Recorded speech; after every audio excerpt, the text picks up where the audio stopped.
Assalamualaikum warahmatullahi wabarakatuh. Selamat siang semuanya. Terima kasih sudah menunggu video saya terkait dengan chapter 5 di digital brand marketing. Nah, kali ini kita akan belajar terkait dengan sosial media. Mungkin teman-teman di mata kuliah lain itu mempelajari sosial media secara detail ya. Nah, namun untuk mata kuliah brand management kita hanya belajar satu chapter ini. Nah, semoga di dalam pelajaran nanti teman-teman bisa mendapatkan banyak insight terkait dengan apa saja sebenarnya yang perlu dilakukan di dalam sosial media itu sendiri gitu. Oke, tapi disclaimer dulu teman-teman bahwa di dalam sosial media ini tentunya, di sini tidak berfokus pada konten ya, karena kita ada sendiri nanti mata kuliah di content marketing. Tapi di sini terkait dengan apa saja yang perlu diperhatikan, teman-teman ketika membuat, sosial media di dalam sebuah, perusahaan atau bisnis teman-teman. Oke. Nah, seperti yang, kita ketahui bersama bahwa sosial media itu sangat penting sekali ya, apalagi kalau sekarang ini di era semua serba digital, perilaku konsumen itu berubah gitu ya, yang tadinya belanja handphone itu mikir-mikir kalau misalnya pakai, apa namanya, online, sekarang semuanya sudah mulai terbiasa dengan itu. Nah, jadi, sosial media di sini menjadi sangat krusial, terutama di dalam bidang bisnis saat ini. Bagaimana kaitannya dengan sosial media akan bisa membentuk brand sebuah perusahaan. Apalagi secara online itu, yang menjadi unik sekarang, customer itu tidak hanya melihat apa yang disampaikan oleh si provider produk ya, atau misalnya, merek tertentu menyampaikan sesuatu bahwa mengklaim bahwa mereka A, B, C, D. Nggak seperti itu sekarang. Kita tahu bahwa adanya power of customer di dalam dunia maya, salah satunya di dalam, proses digital ini, di dalam media sosial, itu mereka sangat sangat berpengaruh. Nah, hal itu yang menjadi penting di mana kita ketika mau membentuk branding yang bagus, kita harus bisa mengkondisikan media sosial kita tentunya dengan tepat, gitu ya. Nah, terkait dengan hal itu, kita perlu, paham adanya content and engagement. Nah, jadi kita perlu memastikan nih adanya apa yang kita, sampaikan melalui sosial media kita itu memiliki, sentuhan yang pas kepada setiap customer yang memang atau calon customer yang membaca media sosial kita atau sosial media kita. Nah, di situ kita juga memastikan bahwa apa yang kita posting itu harus sesuai dengan target kita, sehingga diharapkan akan membentuk si engagement tadi. Ketika kalau kita posting, asal posting, misalnya self claim banget lah, apalagi kalau sekarang ya, anak-anak sekarang dikasih self claim. Kayak misalnya tiba-tiba kalian baca, di apa namanya, banner-banner yang, menuju tahun politik ini ya, tiba-tiba ada yang bilang bahwa, "Rojali, saya jujur dan amanah." Bagaimana kalian mendengarkan itu gitu ya. Nah, jangan sampai kita bikin konten yang kalau di sosial media juga kayak gitu, apalagi kalau barang-barangnya atau mungkin target kita memang untuk, generasi yang ya seperti kalian ini yang tentunya sangat-sangat, apa ya, aktif dalam pencarian internet, senang sekali membandingkan apapun, kemudian sangat kritis dengan apapun. Nah, sehingga apa yang kita sampaikan itu harus memiliki engage yang baik, harus memiliki, ketertarikan yang baik, kepada si target kita. Itu yang harus dipahami awal. Jadi, apa yang kita sampaikan dalam sosial media itu harus punya engage yang baik kontennya. Nah, kemudian yang kedua, yang juga menjadi salah satu hal penting sebagai pemasar yang harus concern juga terkait dengan sosial media ini adalah terkait adanya mobile social media experience.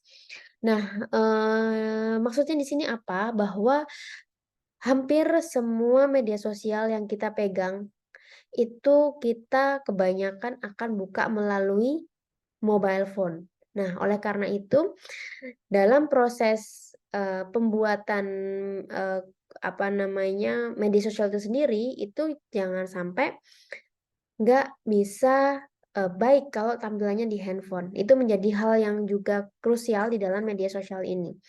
Karena ada beberapa yang dia itu mungkin baik secara branding ya, secara produk baik, tapi ketika justru dia merambah ke dunia sosial, ke dunia digital, dia nggak kelihatan enak gitu dilihat di handphone gitu. Misalnya, kata-katanya banyak yang patah-patah atau misalnya ya dia tidak kalau misalnya kayak gini, teman-teman bisa lihat fans ini kan, betapa dia sudah apa ya, tahu apa yang menjadi ketertarikan, calon customer-nya di sini.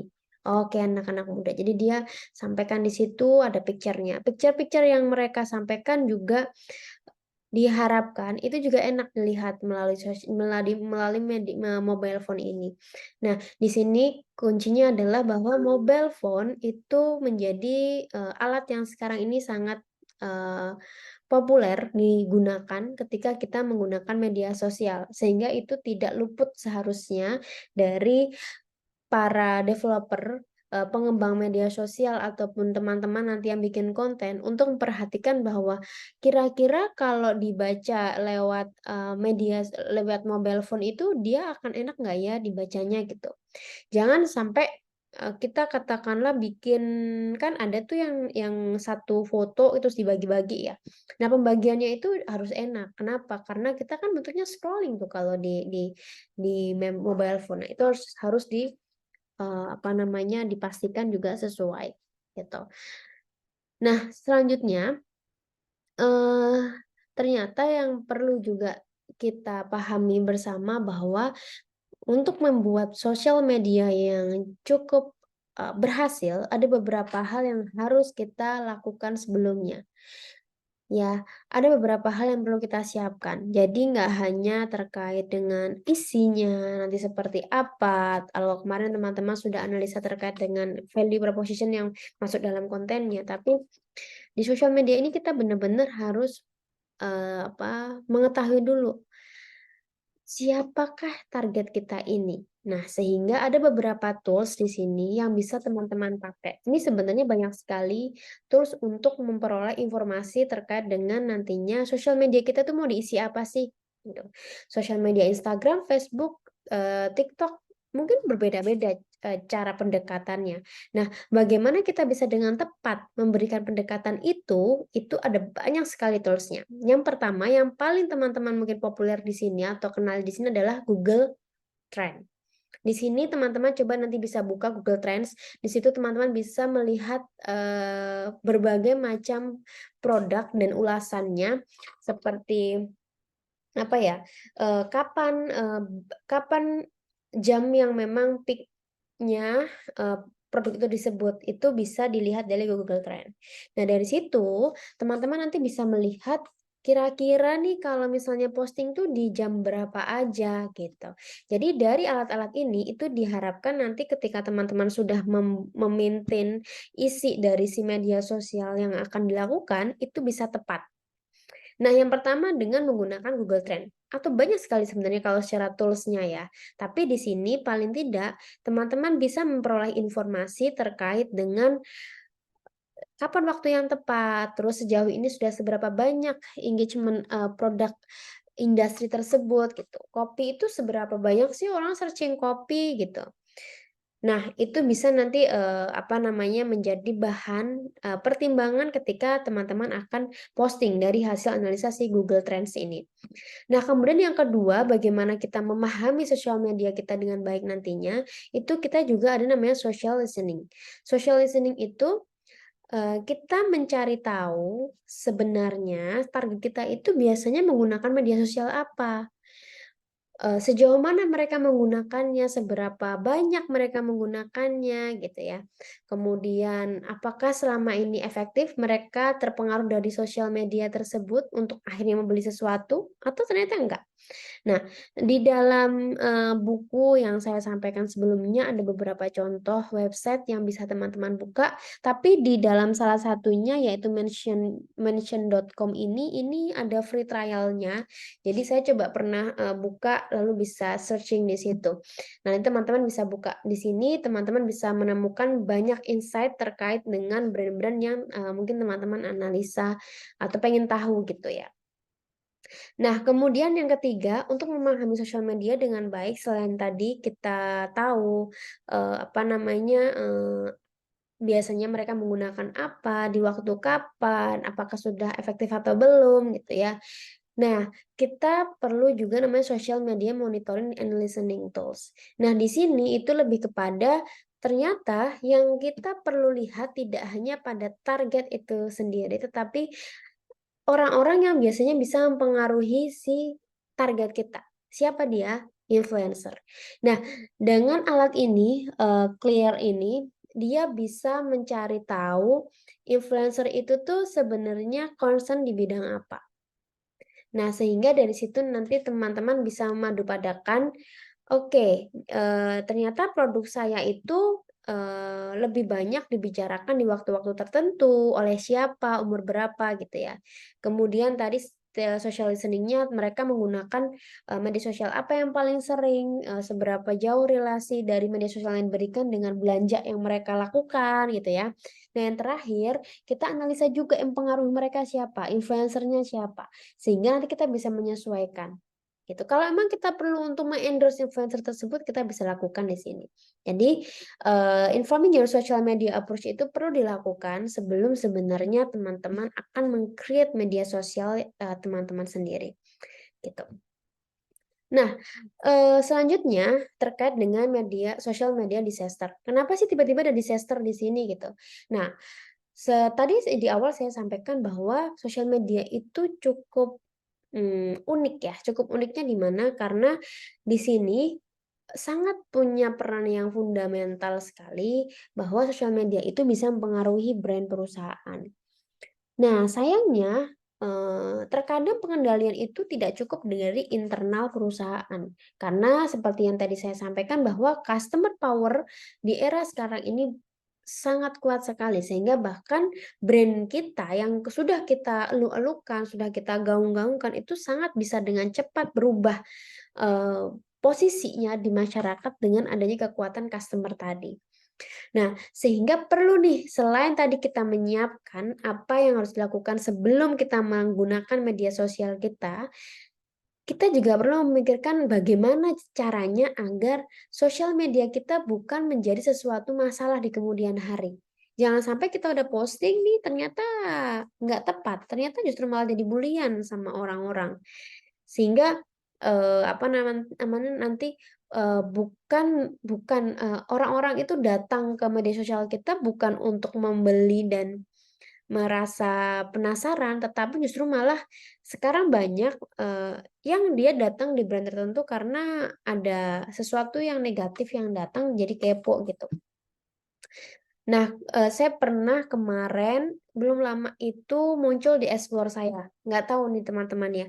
Di situ ada perias pengantin yang mana 3 tahun lalu riasnya itu sebenarnya, di daerah Jogja sana. Di Instagram itu si pengantinnya itu dia memviralkan itu dengan alasan, "Betapa jeleknya gua dulu waktu, jadi pengantin."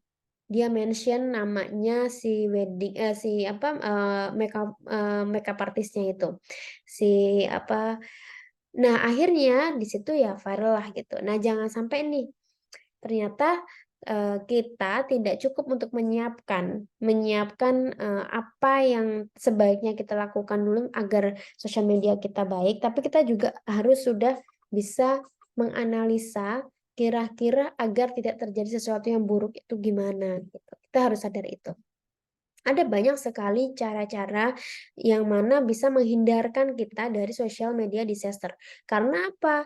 Kalau sampai kita menjadikan sosial media justru jadi bumerang negatif gitu ya, itu akan sulit sekali untuk memperbaiki itu gitu. Nah, yang pertama adalah, mmm, panel, sign off. Di sini provider atau kita penyedia barang baik produk jasa ataupun produk barang gitu ya, kita memastikan bahwa apa yang kita sampaikan itu sesuai dengan tren tadi, sesuai dengan apa yang jadi minat target kita, ya. Kalau kita ngomongin campaign politik misalnya di era Gen Z, apakah betul dengan mengklaim self claim tadi bahwa saya Dewi Agustin jujur dan amanah akan mengabdi kepada negeri. Apakah seperti itu sudah tepat? Nah, jangan-jangan nggak tepat nih. Makanya di panel sign off ini lebih kepada provider berpikir mengenai apakah konten yang nanti akan saya sampaikan itu sudah tepat atau belum dengan Google Trend tadi. Terus kira-kira apa nih positifnya, apa nih negatifnya? Apa komen negatif yang mungkin bisa muncul itu dianalisa di panel sign off ini. Jadi begitu banyak si pemasar yang harus dipikirkan ya ketika mereka sebelum melakukan maintaining social media sebenarnya. Kira-kira yang suka bakal ngomong apa, yang nggak suka bakal ngomong apa ya? Kalau nggak suka lalu gimana ya kita nanti nanggepinnya? Gitu. Panel sign off ini berpikir seperti itu. Kemudian kalau ada social policy itu terkait dengan kita pahami sosial media kita itu aturannya gimana?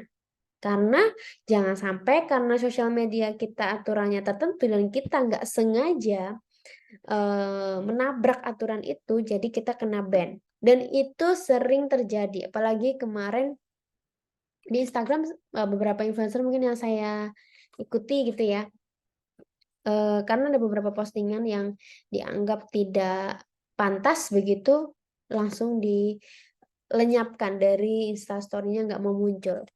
Nah, hal-hal kayak gitu harus dipahami sebenarnya seberapa jauh sih gitu. Kalau itu perusahaan besar tuh sangat-sangat ngefek ya, jangan sampai apalagi kalau online shop yang benar-benar mereka cari uangnya dari Instastory katakanlah ya, itu sangat ngefek banget kalau reach mereka itu nggak sampai dengan karena adanya social policy yang mereka langgar gitu. Nah, ada lagi kemarin misalnya di TikTok. Saya punya teman, dia jualan di TikTok. Udah cukup oke jualannya, dia udah bisa live shopping, dia udah cukup banyak lah di situ jualannya. Tapi tiba-tiba kena ban. Jadi hilang gitu, nggak bisa kembali si akun karena dia jual baju yang ada tulisannya Gucci. Dan itu dianggap oleh TikTok menjadi barang KW dan TikTok tidak memperbolehkan itu. Nah, akhirnya setelah itu ya udah dia harus merangkak dari awal lagi. Padahal dia bukan terus yang punya toko lalu menjadi sampingan tuh si TikToknya, tapi karena dia memang jualan di TikTok sebagai hal yang utama dia jualan ya itu akan sangat kerasa sekali. Kemudian ada disaster prediction. Ini juga disaster prediction itu adalah sebenarnya si provider atau penyedia jasa atau barang itu mencoba untuk memprediksi. Kira-kira yang mungkin hal buruk yang bisa terjadi apa sih gitu. Sehingga di dalam disaster prediction ini sifatnya biasanya ada riset baik ke dalam riset ke eksternal ataupun dia riset sendiri gitu ya. Nah, selain itu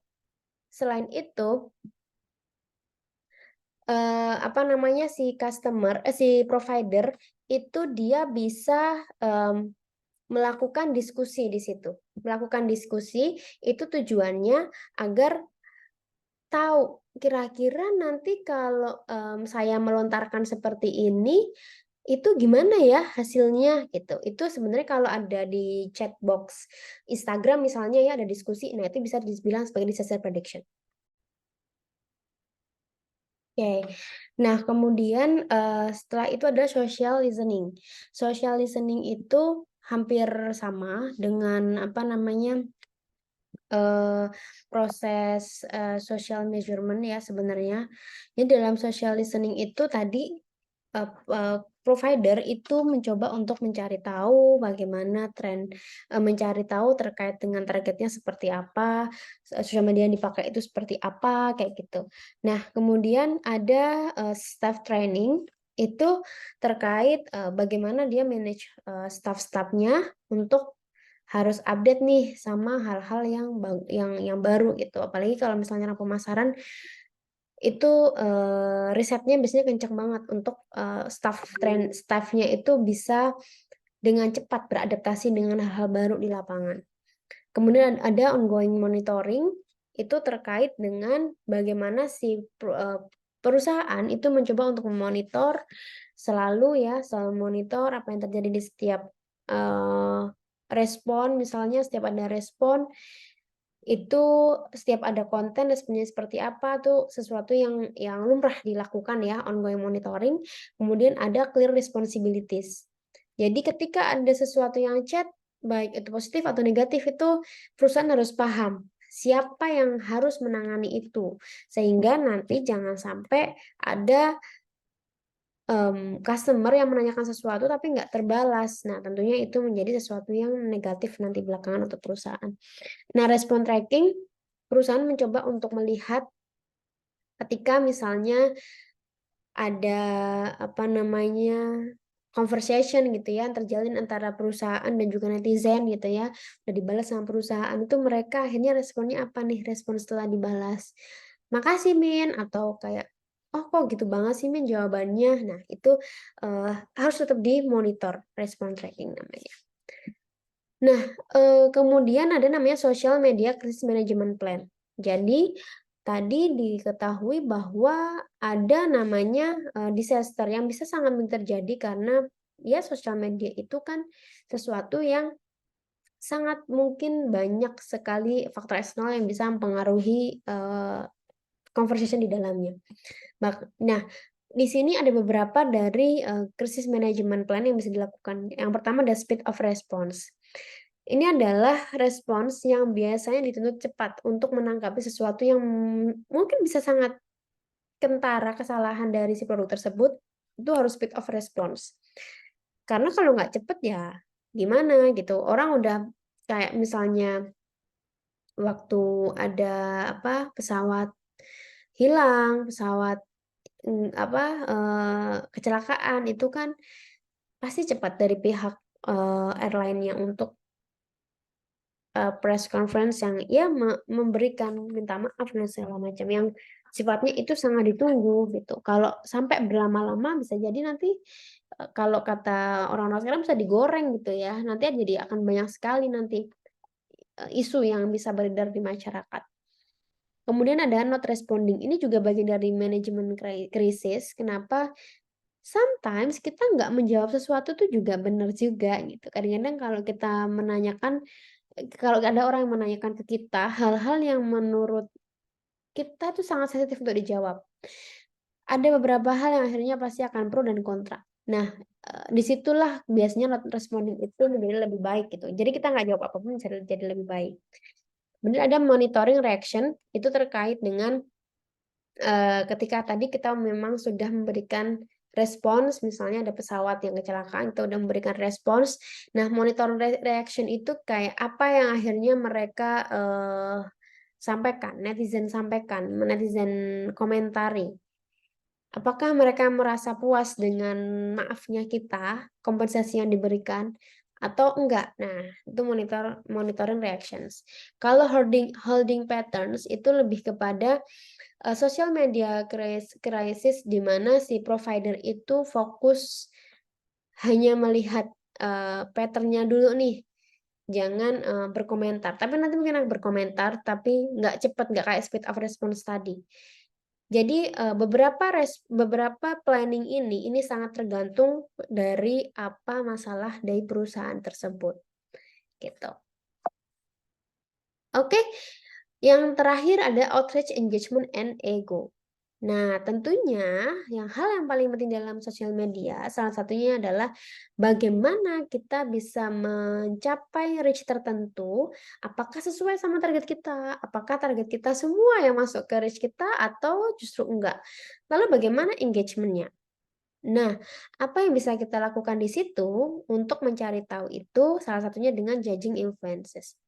Nah, jadi, kita bisa, apa namanya, kita bisa lihat dari influencer yang mungkin kita endorse ya, itu, seberapa banyak dia bisa mempengaruhi masyarakat. Makanya kalau misalnya teman-teman mungkin pernah lihat influencer, lalu mereka setelah menciptakan sebuah produk, mereka ada kayak semacam apa namanya?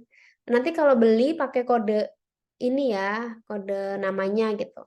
Nah, itu sebenarnya buat outreach-nya biar tahu seberapa jauh melalui judging influencer nanti. Kemudian ada social measurement. Social measurement ini terkait dengan pengukuran bagaimana netizen kita, follower kita ketika kita melakukan aktivitas di dalam media sosial.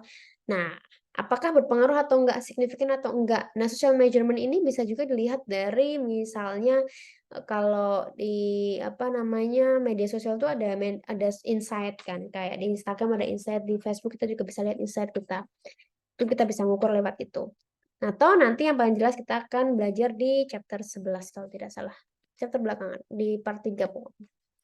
Kemudian ada sentiment analysis. Sentiment analysis itu adalah kita salah satunya mengetahui outreach dan engagement kita itu dari banyaknya komentar. Nah, banyaknya komentar itu sebenarnya bisa menggunakan alat tertentu untuk mencari tahu gitu ya, kebanyakan komentarnya seperti apa. Tapi nggak salah juga kalau terkadang kita juga secara manual membaca komentar-komentar itu.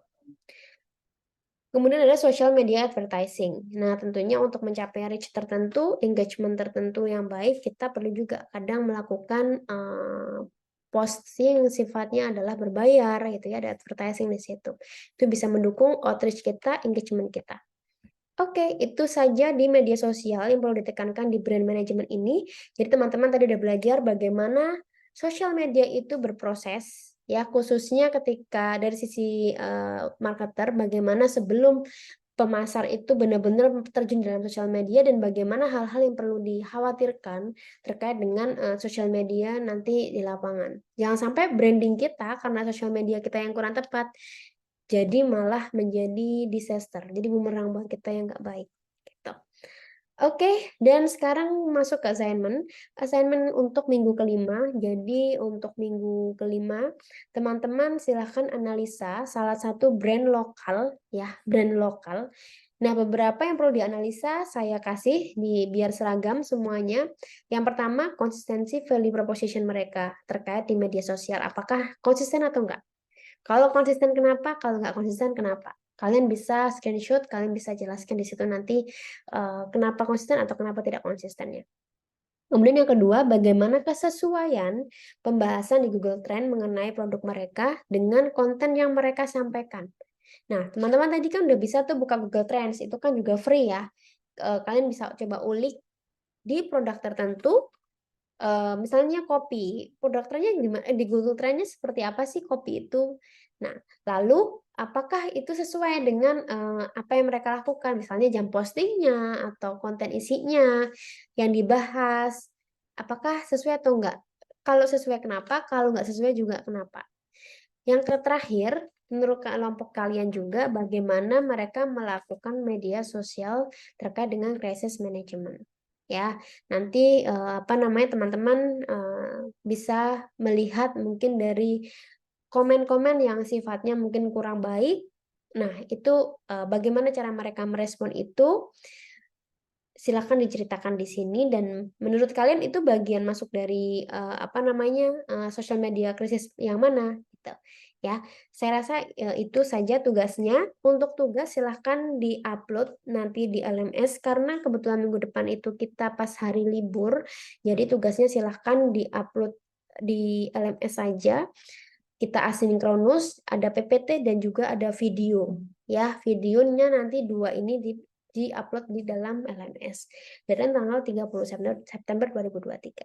Oke, terima kasih banyak atas partisipasinya di video saya kali ini. Sehat selalu. Wassalamualaikum warahmatullahi wabarakatuh.